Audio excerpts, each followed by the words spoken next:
They've been able to collect a massive amount of data from the actual real world data from the road that will actually allow them to separate themselves versus just synthetic data. With synthetic data, you are limited to synthetic world. But what are the actual situations that happen in reality that you need to be able to account for? That is Tesla's true advantage. And the reason they're able to have that advantage is because they have a fleet of millions of cars on the road that are actively collecting that data. Welcome to the Gigacast. My name is Gav. I'm here with Farzad, Omar, and Sawyer. And today we're talking about China, specifically the rollout of FSD in China, the competition coming from China to all areas of Tesla's business and tech in general, and everything else happening there. Let's get right into it. Sawyer, constantly sharing some thoughts. I know that you saw the rollout and the feedback that we were getting. What's your initial take on this? I think we've been waiting years for FSD to launch in China, and we finally are here. It was funny, Omar, you shared an article like of some sort of publication sort of making fun that like Tesla's never going to have FSD launch in China or something. And then like literally a week later it launches. It was Gordon Johnson. Okay. Reliable. I think what's really notable about this is that a lot of people were wondering like, well, how did they train this? Did they have a lot of boots on the ground operators collecting data? And Elon was basically like, we trained this model over there just based on publicly available like videos, which is pretty wild. It makes you think, okay, how can they apply this to other areas as well? And historically, the take rate for for Tesla's FSD in China has been like 1 or 2%, I think. It's been quite low. And that's because FSD hasn't been available. Like this is just the standard autopilot features that have really been available. So all these people that have been waiting years, they haven't been getting anything, but now they finally are. And it seems like based on the reaction, a lot of people are happy with the performance over there. I think combined, all the FSD videos in China have gotten all close to 2 billion views so far, I believe, across all the Chinese social media platforms, which is pretty nuts. And I do know that like rental rates for certain vehicles that have hardware 4 and FSD capability have like 10x because social media content creators out there want to rent these vehicles for like a day or something and film videos. So yeah, we'll have to see how it expands to other countries as well, but it's great to see FSD finally available in Canada, US, Mexico, China, and we should see it expand to hopefully Europe later this year. For those that aren't super familiar with the giant differences, can you just like simply break down having autopilot features versus having FSD? Yeah, so autopilot is just sort of your basic, adaptive cruise control, sort of lane keep assist on the highways, sort of the basic stuff. Whereas FSD is really self-navigate on city streets and on a highway eventually, I think in FSD. It can do that in North America right now. But it's just a more sophisticated system. You don't have to touch the wheel every 30 seconds or so. It's just completely, detection-based monitoring from the in-cabin camera. So yeah, it's a lot more advanced. Sweet. Omar, you got thoughts here as you saw it coming out there? Yeah, really exciting. I mean, I was getting excited just from Mexico and Puerto Rico being added. Taking FSD to another continent and doing so well on that new continent right off the bat, I think is just exceptional and beyond what anyone was really expecting. The Tesla AI team has just been killing it delivering these roadmap items. They had FSD China for Q1. I didn't even believe they would really get it out there. Sawyer alluded to some rumors that Tesla China was not going to be able to get it approved because the Chinese government was retaliating. That turned out to be completely false. They got approval. It launched in China. And what's amazing is that even with some of these other Chinese systems on the market that use LiDAR, that have 15 radars, pure vision FSD, without any local training data, is actually beating the local Chinese systems. You can see this in other reviewers where the other systems are asking the user to take over, driving the wrong way, driving into a ditch. I mean, you saw some videos where the competing systems were nearly running people over. People were jumping off their scooters to avoid getting hit. And pure vision FSD, without even local training, is already exceeding many of these systems. It's caused a huge buzz in China, much bigger than in the US, honestly. So what you're really seeing here is that the US model, this AI model that they've trained in the US, is actually able to drive all around the world. and only minimal changes were needed to get it to understand some of the local Chinese customs. Now, of course, it's still very North America centric. As they continue to tune it and train it for the Chinese market, I think it's going to get even better. But contrast this to a system like Waymo, where they say, okay, we're going to do a road trip. We're going to learn. We're going to start with drivers in these countries, these new cities. And it's very slow to expand, as opposed to a pure vision system like FSD, where they're now in 5 countries.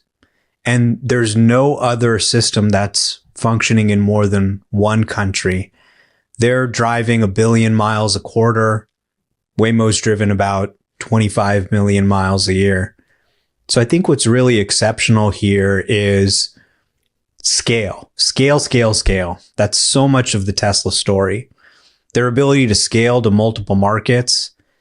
It's like no other self-driving system we've seen. And that, combined with their level of vertical integration, is going to make Tesla hard to catch up with as autonomy scales. I mean, we're here in 2025. There's more than 10 million driverless rides happening in the United States a year today. This technology's here. The safety has been proven that it really can reduce crashes and injuries. And now's the time to scale. And Tesla's going to be the one to scale it. So while I go in a little thing, Evan, can you do a quick Grok 3 search? Not a sponsor. How many total rides are there in the United States per year? Just throw that up and let's see what it comes up with. Maybe do a deep research. You mean FSD rides? No, just total rides. Because what I want to do is I want to contrast the 10 million number from Waymo, which is phenomenal and amazing. Self-driving, not even Waymo, it's all self-driving providers, right? Omar, 10 million rides per year? Pretty much only Waymo in the United States. There's no other right now. But I can tell you that Uber does about 20 million rides a day. So yes, 10 million rides a year is huge. Yeah. But 20 million human-driven rides a day, not a year, a day, shows how much room there is to grow. And I think ultimately driverless rideshare can be much bigger than human-supervised rideshare. So if Grok 3 deep, just a regular search, 401 billion trips per year in the United States. I'd be curious if you rerun this as a deep search, Evan, if we'll get a different number. If you click on deep search on there. And key point, 90% of those are with 2 people or fewer. That's exactly. the 2-seater cybercab. There you go. Exactly, right? So that's such a great point. The numbers sound crazy, but I think what always gets missed in the story is the market is unbelievably gigantic. And that is one country. That is the United States of America is doing 500 billion rides per year, where 90% of it is 2 people or less, right? I think the very interesting thing about the China rollout, what y'all just went through is great. And I think I'm curious to hear y'all's take on this. The people that I talk to that have lived in China, that are very familiar with China, that are familiar with the technology there, it seems like the country is much more willing to embrace technology, especially around cars. If you look at the different type of vehicles that have been made by domestic makers in China, they put legacy automakers here to shame.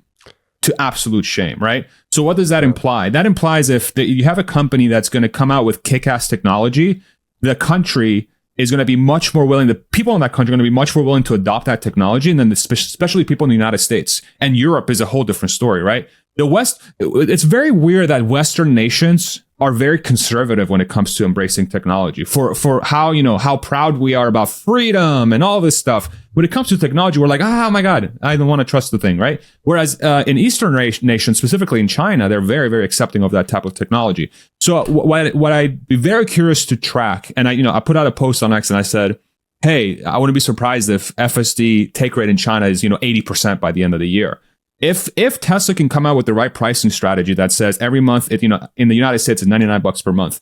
China has a whole different sort of setup from a average wage perspective for people. But if somebody can afford a Tesla in China, there's probably the correct price you can charge for FSD for a large number of people to adopt it, because their tolerance for bleeding edge technology is very different than the ones in the United States. But what's funny about the bleeding edge thing, if you just look at Tesla's FSD, how it's been performing in the United States, it's made this gigantic shift from last year being seen as there's no way they're going to do this by the majority, to even those that are following the story, to now it's like, oh yeah, of course they're going to do this, right? So even in the United States, we're seeing that change in a relatively conservative country when it comes to adopting technology like full self-driving. Imagine what it can do in China, right? So, and the fact, and again, like the fact that we're able to get this thing going with like minimal local data and just using videos publicly available, and now they're going to have a fleet of thousands, hundreds of thousands of cars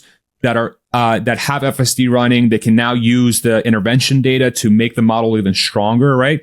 This is like the exponential improvement in China is going to be vastly faster in the next year than it's going to be in the United States. And if it's already getting this much buzz and it's performing this well, what is it going to look like in 2026, right? It's extremely exciting. And then if you're Europe, what are you guys doing? What are you waiting for? Like legitimately, this is self-driving technology is one of the greatest deflationary forces that exists right now that where the technology is there for the taking, right? The point A to point B transportation, when you remove the driver, the labor disruption from a driver perspective is something we're going to have to address. It's going to be disruptive, but you are definitely lowering transportation costs by at least 15%, 50% in most domains. And in heavy trucking, it might be even more, right? Because of how much time those people spend on the road and the insurance that correlates to that, so on and so forth. So I don't know, man. It's extremely exciting. I think the self-driving car companies that have laid the groundwork from a regulatory perspective, like Waymo, deserve a gigantic amount of credit, and I really want them to succeed long term. But I think the way Tesla is scaling is going to make it extremely difficult for competitors to keep up. It's going to be very, very, very difficult. They have the software side scaling, and they have the hardware side scaling. They have a marriage of both. So you have like a multiplier effect, right? It's nuts. It's completely nuts. I don't know if you saw the data that Evan just showed on the screen there, but with deep search, it was saying 135 billion rides per year, with about 15 of those, 15 billion coming, 11 billion from Uber, 4 billion from Lyft at the moment. Yeah. So yeah, 100 billion. The true demand is much million. higher though. Yeah. Yeah. As price is lower, demand will go up. A couple quick thoughts that just come to mind. First off, when you talk about the vehicles that are being made in China, and it's not just electric vehicles, right? All types of vehicles they seem to be bringing. There's that picture of the Toyota truck that goes around. It's like, this is a $15,000 Toyota vehicle, and they only make it in China. And if they release it in the US, it would be the best-selling vehicle ever in the US. It gets 20 miles per gallon and has a pickup truck. And so it's a lot of different items there. Now, real quick, just for clarity, for people to understand, China's a rather large country.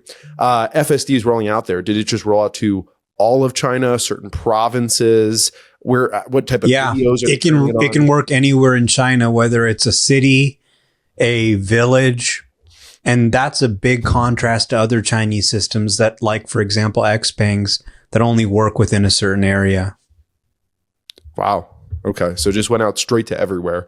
And so if they can roll out to the entirety of China, is it really just a regulatory approval thing for other countries? If they have proof of concept there, they can pretty much do it anywhere, right? Yeah. So Evan, there's a post by Omar where Elon replied, where he said that they're just waiting on regulatory approval on Europe. It's 100% regulatory. And so, Gav, let me ask you: how familiar are you with the approach that Tesla's taking that allows them to be able to go to China everywhere? Are you familiar with that?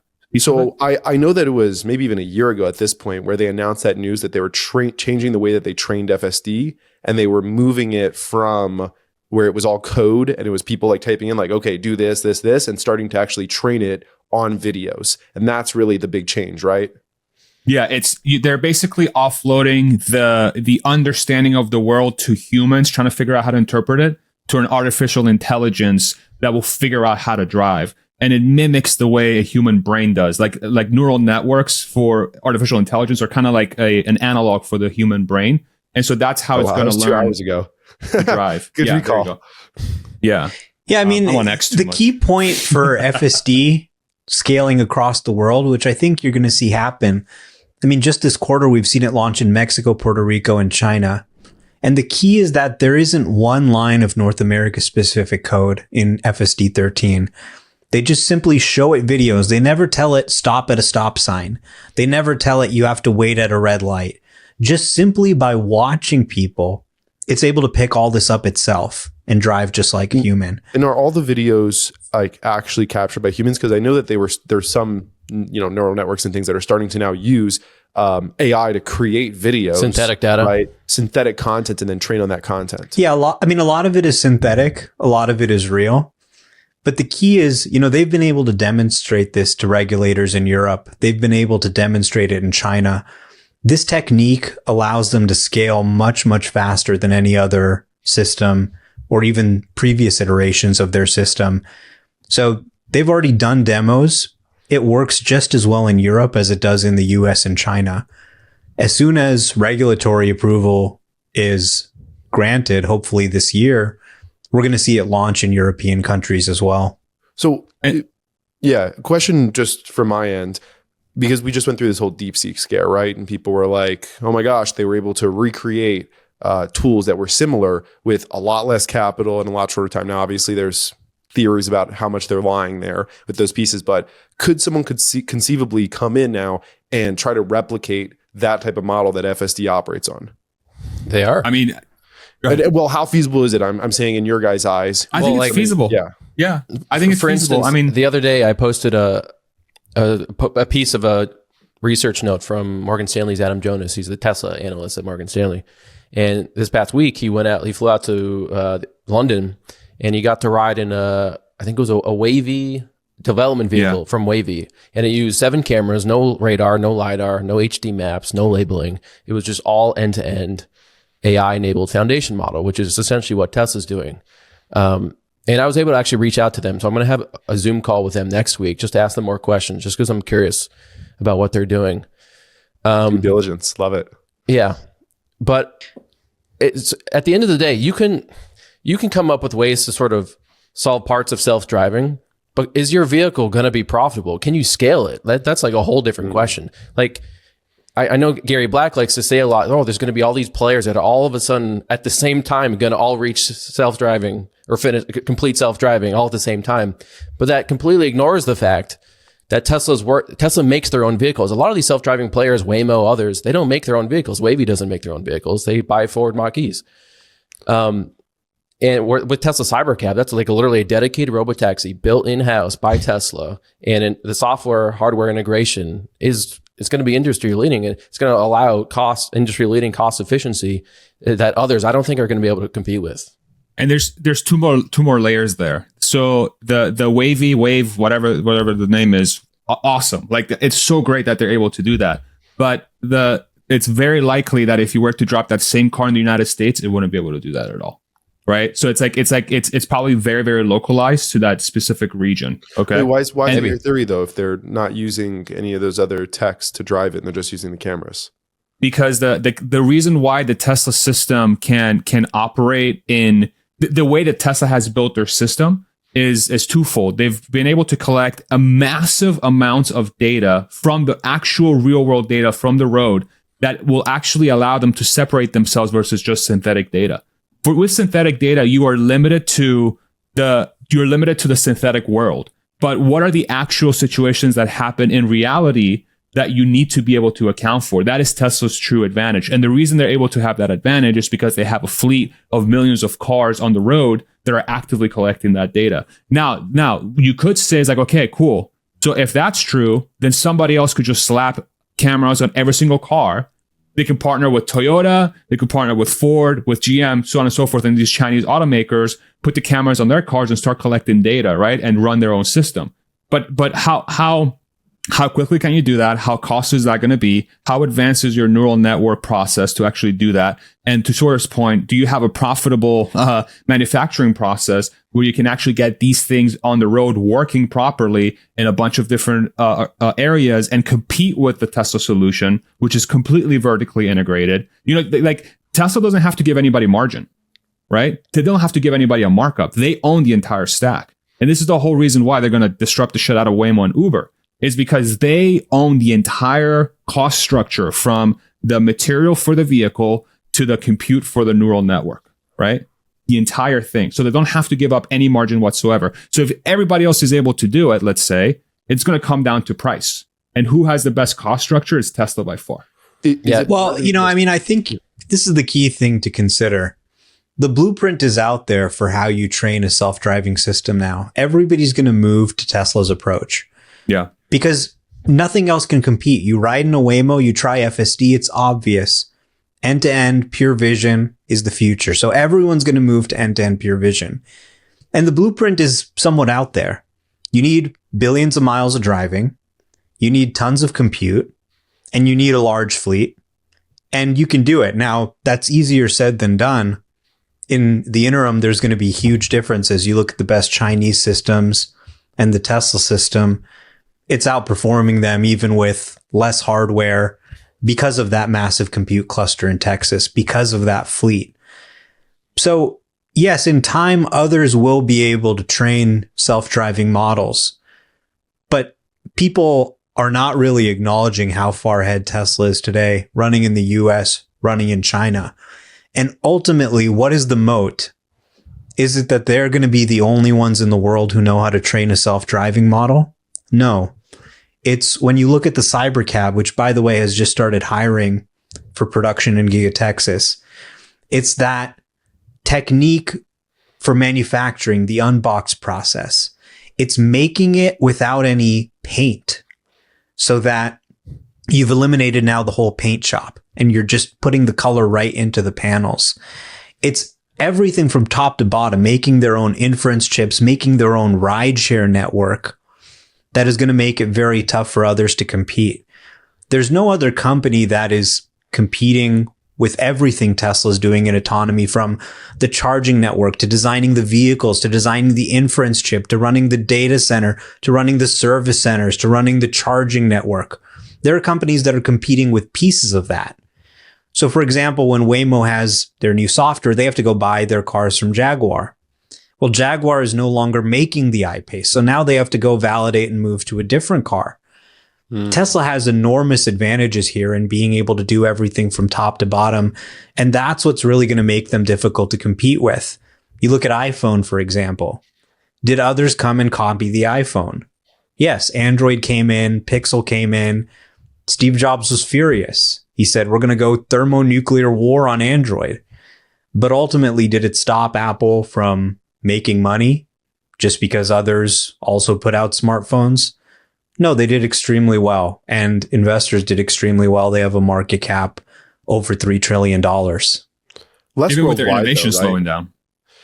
Also, it's really mostly North America, right? Which is their market. They didn't really get the spread to external markets because Android had that cheaper model and kind of sucked up a lot of the market share. And I guess Tesla is in a better position than I think kind of the iPhone was versus Android in those areas because they're the ones that can do it for cheaper, right? They're not coming in as the premium, much more expensive product. By the way, you got it. Speaking of Gary Black, love the interactions you guys have on the timeline all the time. I know you were going back and forth on Uber, which was a previous discussion. We didn't even mention this, but now that they're going into Asia, would this also disrupt Grab? Because Grab is basically like Uber for all these areas. And Grab is so popular that even though you can't use it in the United States, it's the 46th most popular app on the App Store. I mean, it's too early to talk about all these rideshare services at this point, but the future of human-driven rideshare is not looking bright. I'll just keep it at that. Yeah. I think fundamentally, when you remove the driver from the equation, the cost per mile plummets. And if you're a company that is not embracing that fully, you will be immediately obsolete. And if you're trying to compete, you have that same problem we just went through. Is now you're trying to compete against a player that's manufacturing millions of cars per year at the lowest cost per unit with the best self-driving system that is the most adaptable and most flexible with the best safety statistics. So you have to get very close to that to be able to compete. If you don't get close to that, you lose. And it's the marriage of it's like a very it's a dance between state-of-the-art software and state-of-the-art hardware. Very similar to the iPhone example that we use. But what's unique about Tesla is that they're Android and Apple. They have the best software, okay, and they also have the best unit economics. That's it. They're not just Apple; they're Foxconn too. Yeah. In large scale manufacturing, it's in large scale manufacturing. So that you're basically taking the smartphone like proxy up to the large scale manufacturing thing.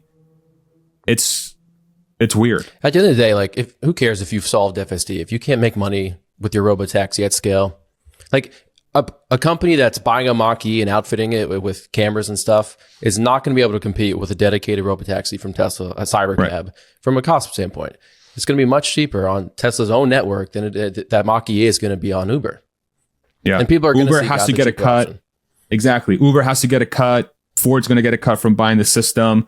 Then whatever supplier the AI thing's using is going to get a cut. You're starting to layer on. You're giving up margin, and that all flows through the customer, right? So you're either going to have to take a loss and compete with Tesla, or you're going to have to go more expensive than Tesla. But at that point, what is the differentiator you have to offer versus Tesla? You have to get something very unique. Maybe you put a freaking hot tub. I don't know. Like, you have to do something different. But when yeah. It is funny that like a lot of the companies getting closer and closer to solving self-driving, or they're all tech companies. They're really not auto manufacturers. Tesla's really the only one of both. They're an auto manufacturer and it's sort of a tech company. It's going to be interesting. But there will be a market for that differentiator product, right? I think no long term, 100%. Long term, I view Tesla as the go-to thing for the lowest cost per mile. You go to Tesla because you're going to get a certain bar of quality that's comfortable, entertaining, quiet, privacy, great experience whatever. All around. Yeah. Experience, right? It's going to be an all-around experience for the most affordable cost per mile. And then the other market on top of it is going to be, okay, I want a workspace. I want a sleeper. I want a party thing. I want the blah, blah, blah. And whatever other markets come up on top of that, then that's going to be for other people to take, because there's a lot more margin and markup in there that people can take advantage of to come up with specialized solutions. And that's why I think long term, Tesla will be very well served in creating just an open box platform, kind of like the airline model with Boeing and Airbus. They sell the shells, and then you let these fleet providers outfit them however way they want, like the van, for example, like the robo-van, and then they only operate on Tesla's network. And so Tesla still makes money on the back end, but they're able to let suppliers outfit the ride however they want, and that becomes its own platform. Yeah, the Cybercab's not going to be like the perfect vehicle for every trip. Like Lars Moravia, who's the VP of Vehicle Engineering on the Ride the Lightning podcast just last week, it was released. He was like, when I take my kids to like Disneyland or whatever, I don't like a Cybercab's not really the best vehicle for that. I want to take a Model X because it has enough space for everybody. It's got luggage, more storage space. So yeah, as you said, there's going to be certain scenarios where like people just get other vehicles. Yeah. Speaking of the China competition, have you guys done any research into the robot competition to Optimus that could be coming from China? Because I feel like I show people, Optimus, I'm bullish, and they're like, China's got robots 10 years ago and they already take care of my kids. And I'm like, I don't know if I've ever seen that, but I feel like people keep saying these things on the timeline. I feel like everybody and their mother is working on a humanoid robot right now, and it's still so early to tell like who's got what lead, where are they, how long is it going to be until these things hit mass market. I don't know. It's too early. Here's the key for humanoid robots. We've actually known how to make humanoid robots for a long time. You can look at, for example, Honda Osmo, or so many other products that are decades old that failed to take off. And the key is really the brain, the robot brain. Can you train an AI model, a brain for the robot that knows how to walk around your house safely, do the tasks you want, understand you enough to make buying a very expensive robot actually useful? And that is the big gap. That's the reason humanoid robots is igniting right now. It's because with the advances in, for example, ChatGPT and Grok and those sorts of LLMs, people are saying we might be able to actually build this robot brain. Now, Tesla is the world leader in real world AI. They've trained a model that can actually run on my car and handle the real world. There's a big difference between a demo and the real world. So that's why I think Tesla is going to dominate humanoid robotics as well. Yes, others can put together great hardware, but pairing that hardware with great software with a robot brain and scaling it up to the level where it can be truly useful, that's where I think Tesla has something unique to contribute. Yeah, that makes sense. It's the I next view level. it. I think the brain piece is very important. The actuator piece is also extremely important. I think the breakthroughs in actuators, and because if you really think about it, the robot comes down to how well it can interact with the physical world. And knowing how to interact with it is 90% of it, right? But then the differentiator is how, or like the actual motions of interacting with the world. And that all comes down to breakthroughs in actuators, because actuators are going to drive two things. It's going to drive the power and ability of the robot, and it's going to drive the energy efficiency, right? A human or robot that can operate for 2 hours and then has to charge for an hour is a lot less useful than a human or robot that can operate for 6 hours and charge for an hour. Because every hour, now you're giving up, 6 hours or 7 to 8 hours to charging versus maybe 2. And that's 6 hours of productive work that now the robot with the better actuators can do versus the other one. And so it automatically becomes more economical. And then the brain dictates how many tasks it can do. And the more tasks it can do, the more fungible it is, right? The robot you use for the factory, you can also use for the warehouse. You can also use for gardening. You can also use for house cleaning. You can also use for taking care of your child or an elderly person, right? They become extremely fungible. So, and the company that can figure those two things out, the term that I keep hearing is agency. Having agency seems to be the big piece right there, and that's kind of known in AI agents, but then also within these robots, right?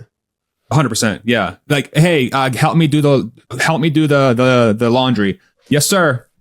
I don't want it to be like, hey, I'm stuck. And it's like, it has a sock. And it's like, what should I do with this? Just curl up with the other pair. Okay, cool.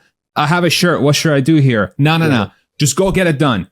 I don't want to worry about it. Same thing with dishwashing. Same thing with everything else. Exactly. And that's directly correlated to the brain, right? What Omar said is if the brain knows how to do that, then it's super important. And so the company with the most amount of data and the most brilliant way of approaching compute and training and inference, those three things come together, and then it will dictate the agency of the machine. Yeah. Did you have a comment? So you've got the guy here who just trained the best LLM in the world.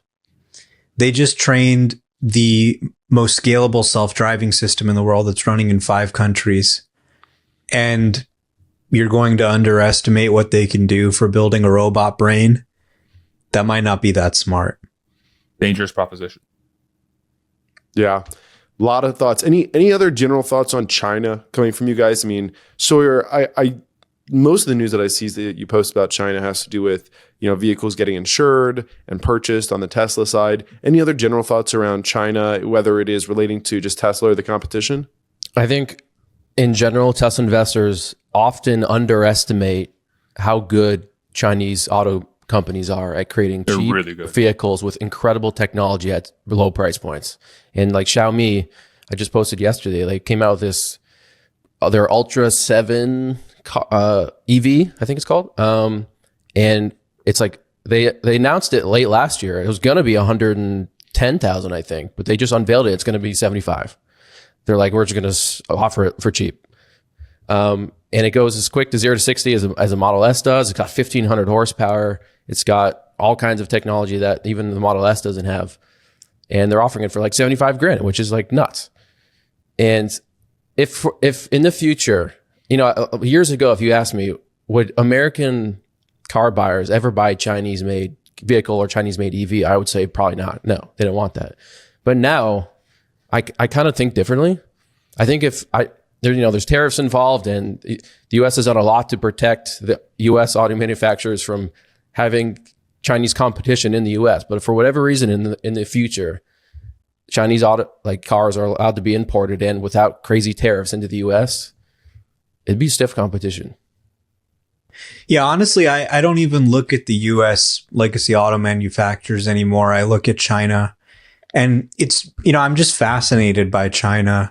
what they've done in manufacturing and electronics. I mean, even just watching the FSD videos from China this week, it's amazing how informed the people are. You listen to their commentary dubbed with AI.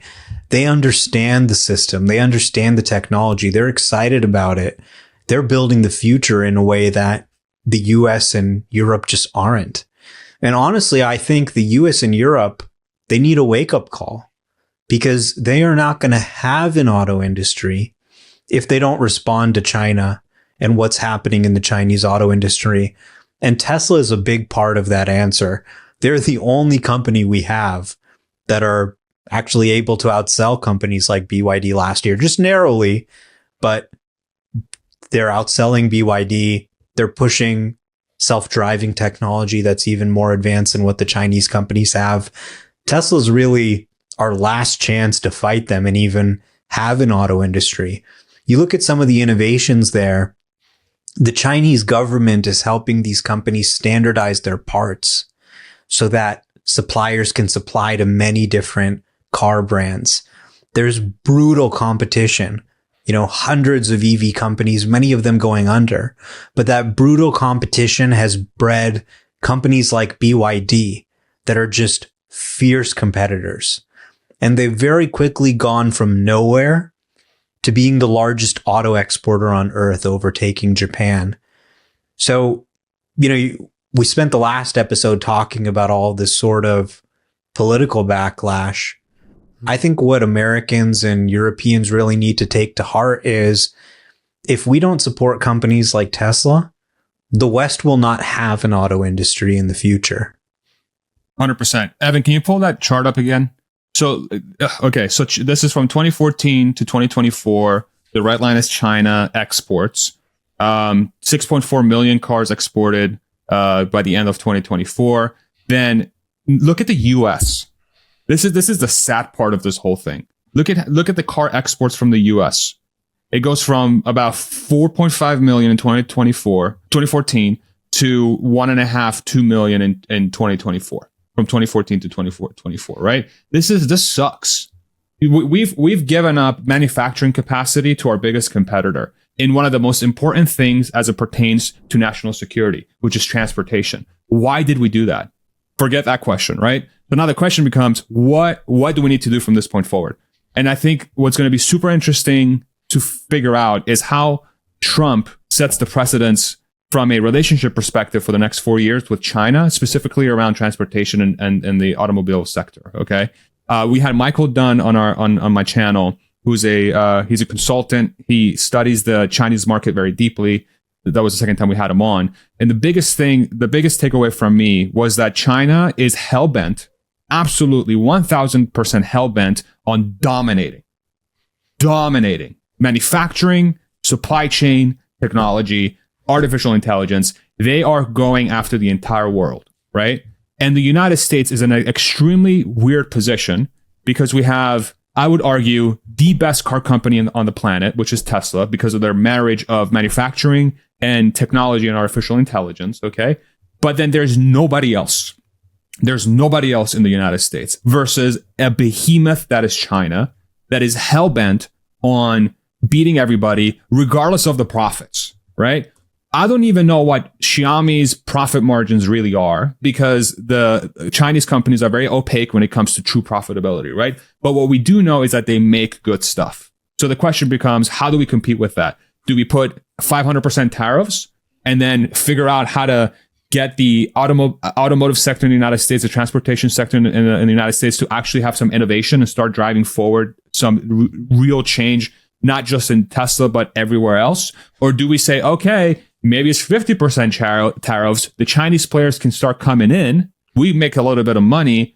And then maybe that lights a fire under Ford, GM, Stellantis, etc., to actually be competitive. Or or maybe the other thing too is, okay, 25% tariffs, and the United States says we're going to put $1 trillion towards transportation for the next 10 years. We're going to invest in our transportation sector, and we are going to use the competition to go as fast as humanly possible. But that requires deregulation. That requires opening up the doors and making it much easier to build a factory, to, come up, with safety regulations, so on and so forth. And then you're playing with a competitor with China that kind of likes to play loose.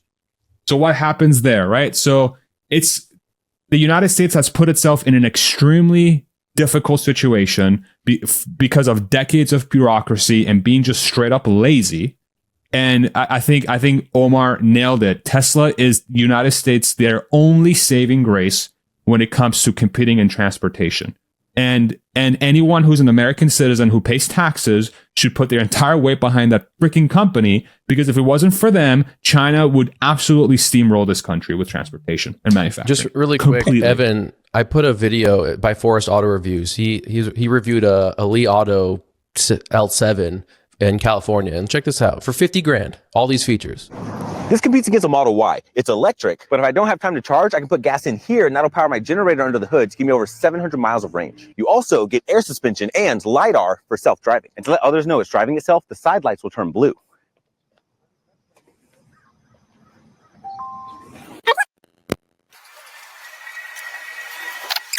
Pretty cool. Inside, you get pillows in your headrest, heated and ventilated seats that also massage you. My passenger screen also works super fast. My driver display works super fast. I get 2 wireless charging pads with a fan to cool off my phone, storage space in there, more storage space under here. I get a driving display on my steering wheel, and my head-up display shows me my blind spots. You also get a built-in camera to take pictures, and it can even do it just of the rear passengers. If I push this button, that'll turn on my lights for a better quality photo. And because it has built-in AI, I can just point at something and it knows what I'm talking about. 关闭这个.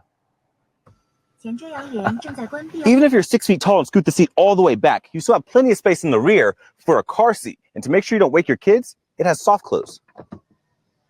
If your kids are older, they can enjoy heated and ventilated seats that can recline and massage you. I have a built-in footrest right down here. I have a built-in cooler that can also double to keep food hot. And because kids always lose the remote, I just use my hand. But don't think I forgot about the parents. Tell me this isn't cool. Yeah. And if you need to fit really long items, you can do that too. It even has a Sentry mode to monitor your car. And did I mention how quiet this is?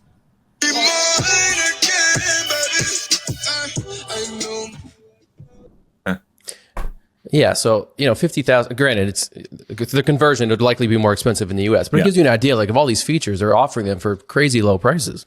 Yeah, bro, why doesn't my car have that?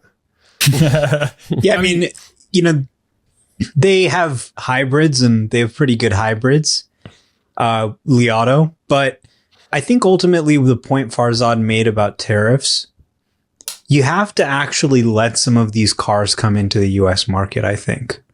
And that might be shocking to a lot of people. Oh my God, how can we let these cars come in? You mean to push legacy auto manufacturers? Yeah.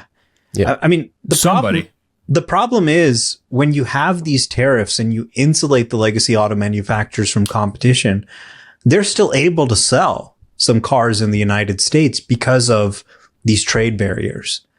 But ultimately, they become uncompetitive and their ability to sell into the global market diminishes. And ultimately, that undermines their ability to exist. So let's compete. Let's beat China. Let's build better products. Let's build the cars of the future. We have the talent. We have the capital. We can do it. But I think a lot of this protectionism may be setting America up for an erosion of the manufacturing base long term. Yeah. And I think as it pertains specifically to Chinese automakers, the three things that I'm dubious on, like that car is phenomenal. But three things that I'm not clear on with Chinese automakers in general: profitability, safety, reliability, right? These three things are extremely important when it comes to being an automaker. Like how sustainable is this? Now, China can be like, well, profitability not important because we just, we just throw money and then we'll get into the market. We'll figure it out later, right? But the other two are inescapable. Is safety and maintenance. So those two have to be really good for them to compete. But I wouldn't. But that's engineering. And China has shown that they have very talented engineers. They have very talented. So it's not something that it's not going to be impossible for them to overcome if that's a shortfall. So, yeah. And by the way, shout out to the production of that video. For people that don't do content creation, the amount of work that went in to plan all those shots and the script and what to focus on, that was probably 3 days worth of work alone for like a 60-second video. Yeah. Yeah. Unbelievable. Yeah. I think you guys have summed it up super well with everything that's covered here, and the threat and the opportunities that are coming from China to the United States, and what the US needs to do in order to maintain their position as a dominant force within the auto industry.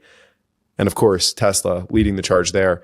Huge thank you to all you guys for educating myself and the audience today on all these areas. I think there's so many people that have misconceptions about what's going on and are getting clarity every single day. Big thank you to our editing team, David Carbut and Squad, to our production crew, Evan, Sam, Charles, everyone doing stuff behind the scenes. If you guys are watching this on YouTube, please go ahead and subscribe. Turn on notifications for our YouTube. Our last video did almost 10,000 views. Our best video yet. We love to see it. And of course, if you are watching on X, one of the best social medias, if not the best social media in the world, go ahead and follow us on there. Like, retweet, subscribe, and follow all these guys as well on X. Great profiles. That's going to do it for today. Thank you so much, everyone, for watching. We appreciate you, as always, for tuning in. We'll see you on the next one.